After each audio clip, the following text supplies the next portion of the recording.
تابوت سکینہ شمشاد کی لکڑی کا ایک صندوق تھا جو حضرت آدم علیہ السلام پر نازل ہوا تھا۔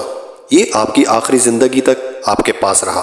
پھر بطور میراث یکے بعد دیگرے آپ کی اولاد کو ملتا رہا، یہاں تک کہ یہ حضرت یعقوب علیہ السلام کو ملا اور آپ کے بعد آپ کی اولاد بنی اسرائیل کے قبضے میں رہا، اور حضرت موسیٰ علیہ السلام کو مل گیا تو آپ اس میں تورات شریف اور اپنا خاص سامان رکھنے لگے۔ یہ بڑا ہی مقدس اور بابرکت صندوق تھا۔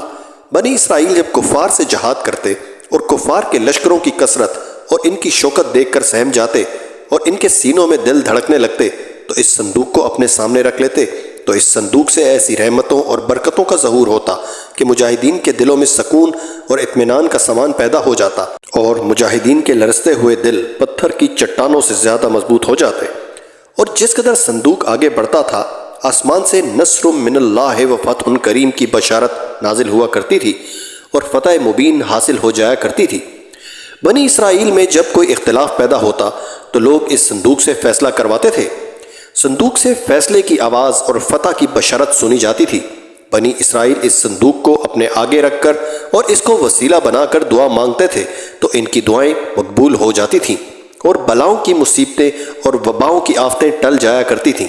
الغرض یہ صندوق بنی اسرائیل کے لیے تابوت سکینہ، برکتوں اور رحمتوں کا خزینہ اور نصرت خدا بندی کے نزول کا نہایت بہترین ذریعہ تھا۔ لیکن جب بنی اسرائیل طرح طرح کے گناہوں میں ملوث ہو گئے اور ان لوگوں میں معاصی اور طغیان اور سرکشی عصیان کا دور دورہ ہو گیا تو ان کی بدعمالیوں کی نحوست سے ان پر خدا کا غضب نازل ہو گیا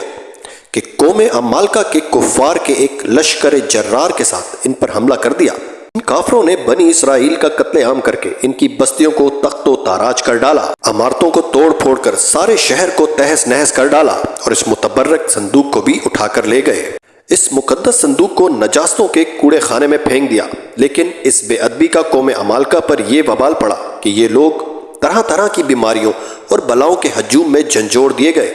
چنانچہ قوم عمالقہ کے 5 شہر بالکل برباد اور ویران ہو گئے، یہاں تک کہ ان کافروں کو یقین ہو گیا کہ یہ صندوق رحمت کی بے ادبی کا عذاب ہم پر پڑ گیا ہے، تو ان کافروں کی آنکھیں کھل گئیں۔ چنانچہ ان لوگوں نے اس مقدس صندوق کو ایک بیل گاڑی پر لاد کر بیلوں کو بنی اسرائیل کی بستیوں کی طرف ہانک دیا۔ پھر اللہ تعالیٰ نے 4 فرشتوں کو مقرر فرما دیا جو اس مبارک صندوق کو بنی اسرائیل کے نبی حضرت شمویل علیہ السلام کی خدمت میں لائے۔ اس طرح پھر بنی اسرائیل کی کھوئی ہوئی نعمت دوبارہ ان کو مل گئی۔ یہ صندوق ٹھیک اسی وقت حضرت شمویل علیہ السلام کے پاس پہنچا جبکہ حضرت شمویل علیہ السلام نے طالوت کو بادشاہ بنا دیا تھا،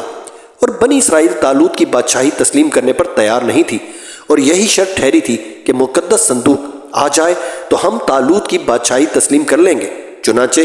صندوق آ گیا اور بنی اسرائیل طالوت کی بادشاہی پر رضامند ہو گئے۔ لیکن سوال پیدا ہوتا ہے کہ تابوت سکینہ میں کیا تھا؟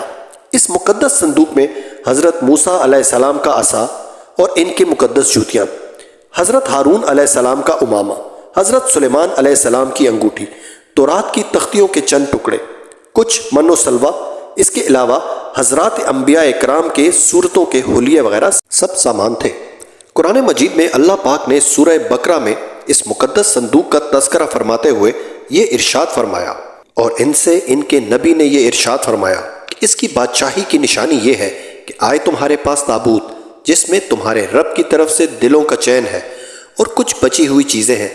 معزز موسیٰ اور معزز ہارون کے ترکے کی، اٹھا لائیں گے اسے فرشتے، بے شک اس میں بڑی نشانی ہے تمہارے لیے اگر ایمان رکھتے ہو۔ پارہ 2 سورہ بقرہ آیت 248۔ معلوم ہوا کہ بزرگوں کے تبرکات کی خداوند قدوس کے دربار میں بڑی عزت و عظمت ہے،